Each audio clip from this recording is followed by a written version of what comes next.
Hiya, people of the internet. My name is Cassandra, and welcome to my channel. Well, I know a lot of Christmas songs. I love Christmas songs.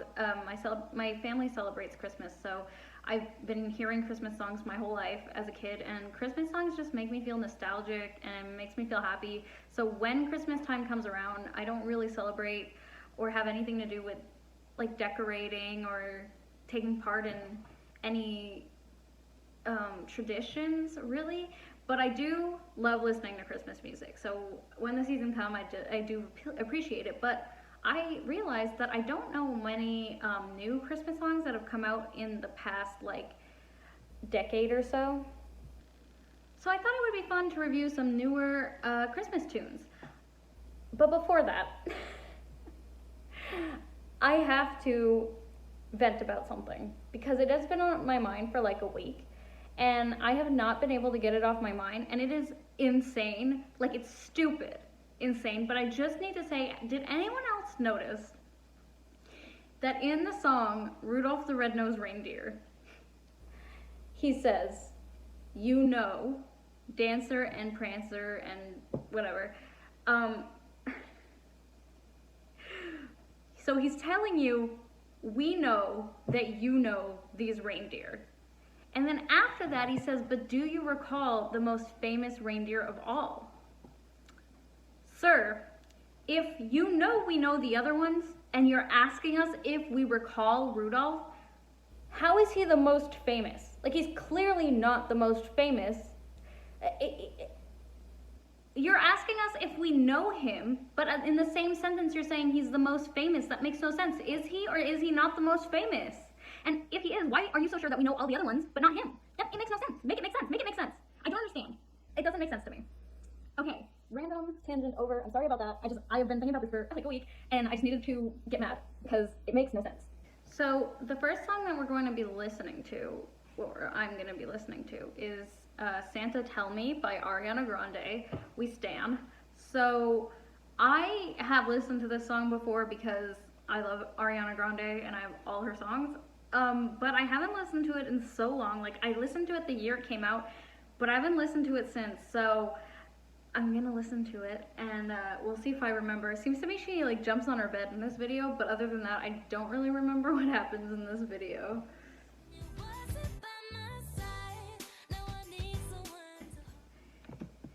Is she implying that Santa Claus is who makes you fall in love? Like, what if, is Santa Claus also Cupid?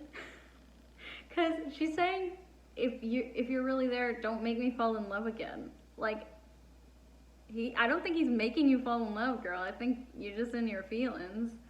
Like, what?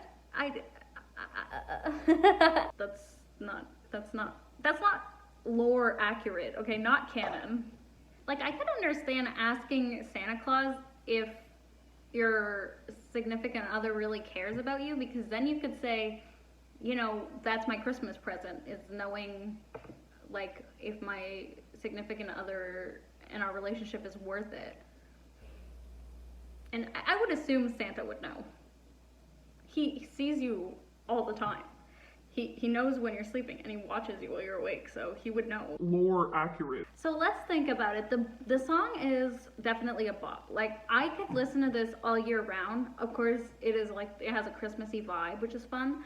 But I could definitely like see myself listening to this all year round and being like, not getting annoyed, like not getting like, oh, this is a Christmas song, you know?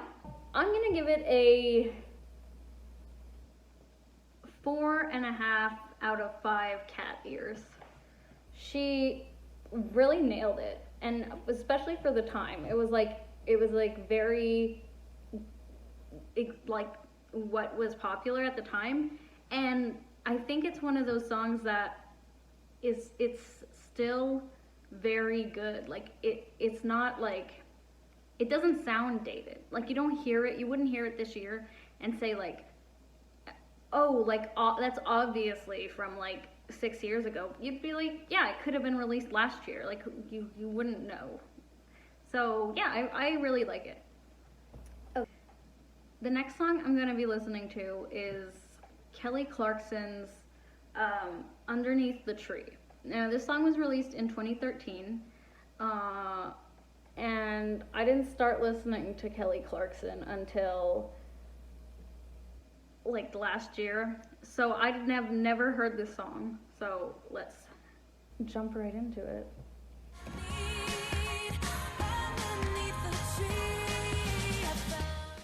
That is true, it doesn't feel the same alone on Christmas Day. Regardless of the fact that I don't celebrate Christmas, it is still a time in my country where, you know, it's holidays and people are getting together with their families and seeing each other and spending time together. And I usually go to my grandparents' house because it means a lot to my grandmother, and you know, she's not gonna be around forever, so I like to go and make memories and stuff. But this year I won't be able to do that, and I was planning to go spend it with my boyfriend, and I won't be able to do that either. So although I don't celebrate religiously or have any like personal traditions in my life, it does feel weird not spending the days off with people, because you know, it's like you have the days off and people all have days off, so you're going to take advantage of that. But I won't be able to do that this year, so it does feel weird. So this song feels like relevant to the pandemic. Music that features saxophone prominently, I find, is so like soothing. Another holiday love song, which I feel like a lot of these will be, because you know, nowadays most popular songs are love songs. It was really good. Like, I liked that it gave me like 80s, 90s Christmas vibes with the music. It wasn't like super poppy, you know, it was very like there was like the bells in the background and all that. And then like her voice actually really suits this kind of music. I wouldn't like listen to this if it weren't Christmas, but at Christmas time I would definitely add this. Well, I will definitely add this to my playlist. Like, it was really good. Yeah, so I am going to give this 4 Santa hats out of 5.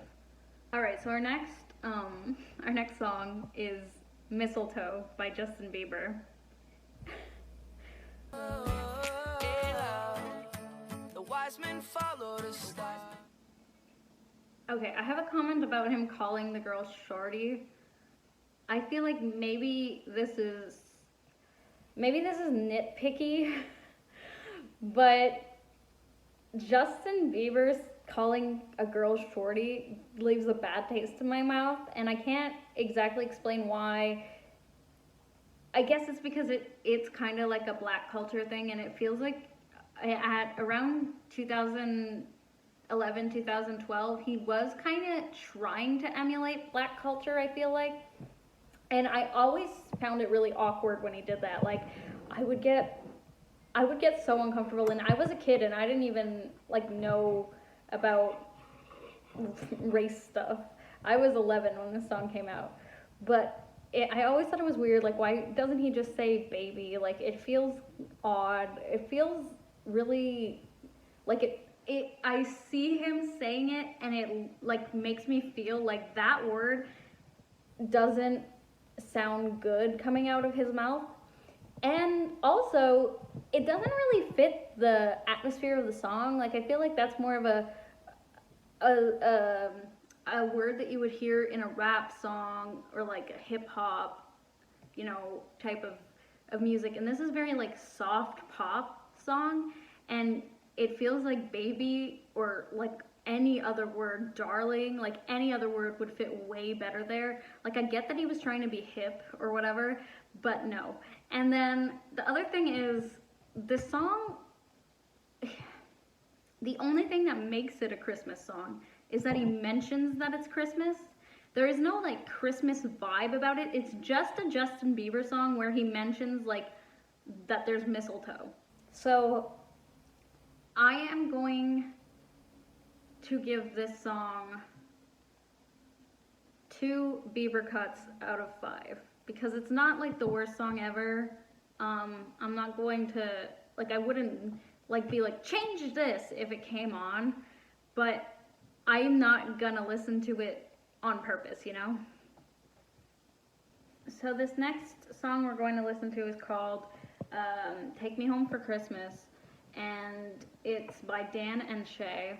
If you take me home for Christmas. The one with the longer hair is hot.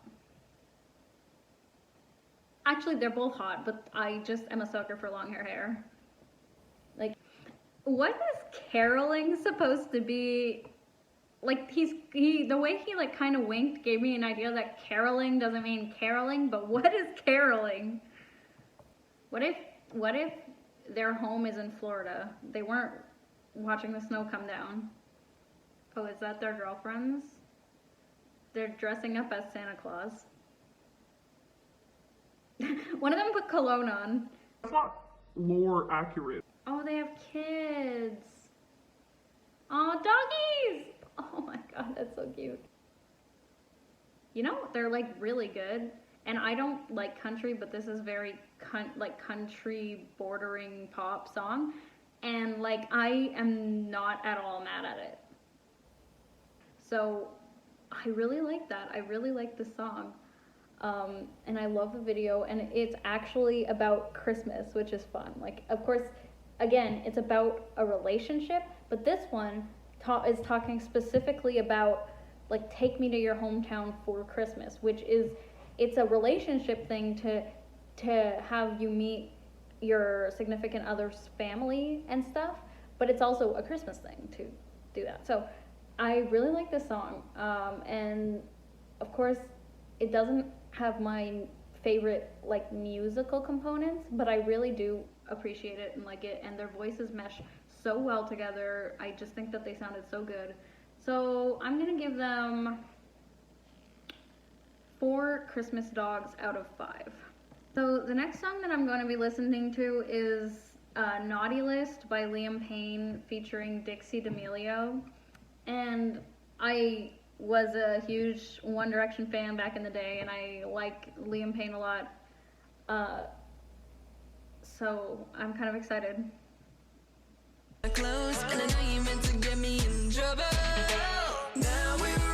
How old is Dixie D'Amelio? I don't know much about the D'Amelio family other than they exist, so I got a little worried that she was underage because this song is like risque, but never mind. This is one of those songs where you can clearly tell it's a Christmas song just by the music, although it's modern music. Like, it doesn't sound like a throwback or anything. It's a bop. Like, I'm so surprised because I thought it would be good, but I didn't think it would be this good, because it's a simple song. There's just something about the song, the duetting, the chorus, and the way the music is made, like, it's just really, really good. So I am gonna give it 4 snowflakes out of 5. So now we're gonna go into a even more country song that was released in 2008 called Christmas Without You, and it's by Dolly Parton and Kenny Rodgers. Could fall on your footsteps. This song is sad. This is definitely the type of music that my grandparents listen to, so it's kind of putting me into a nostalgic headspace. I love you, I miss you, I need you. What a pandemic feel. I definitely feel that way about a lot of people right now. So, you know, my brother and my boyfriend and my best friend all live pretty far away. I mean, very different far aways, but you know, just enough that I haven't seen them since the pandemic began, and it's hard to want to be around someone, but you can't, and everyone is so exhausted and burnt out from this pandemic that it feels like even when you do get the chance to talk to text or whatever, it's hard to, you know, just actually enjoy it. Like the whole pandemic is depressing and anxiety inducing to me. For me personally, I'm gonna give it a, this is hard, honestly, because I don't want to undersell it, but it's my personal taste also. So I'm going to give it 3.5 bright red lips out of 5. So I'm going to leave it here for today. I hope that you appreciated my random, not at all coherent commentary on some Christmas music, and that you and everyone around the world has the most fantastic holidays they can in this horrible time, and that you stay safe and that you keep spreading love. You can be the good in the world. We can get through this. We just need to stay positive. So I hope you guys stay safe, happy, and healthy, and I will see you in the next video. Bye!